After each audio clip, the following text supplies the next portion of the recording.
ако целокупното сето она што го произведуваме ние како стоки и услуги во текот на годината, да поедноставиме дека тоа е едно јаболково дрво, една јаболкница која што раѓа 10 јаболка и тоа е бруто домашниот производ на Македонија. Секој јаболко чини 10 денари. И 10 јаболка по 10 денари, бруто домашниот производ е 100, како збир на сето што е произведено. Но од друга страна, друга формула по која што и нашиот завод за статистика го пресметува бруто домашниот производ е како збир на сите доходи. Значи, сега внимајте, 100 треба да биде цената на тие 10 јаболка, ама стои сите доходи, плати, пензии, кири, дивиденди и така натаму. За да има некоја рамнотежа.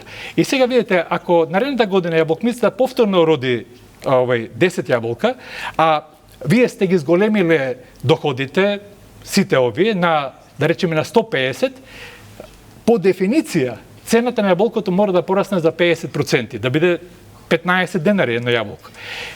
Ако овозможите, јаболкницата во исто време наместо 10 да роди 15 јаболка, тогаш е во ред, цената останала исто, имаме повеќе за потрошувачка добра, нели, сега јаболкото е овдека персонификација на сите добра услуги и така натаму и така натаму.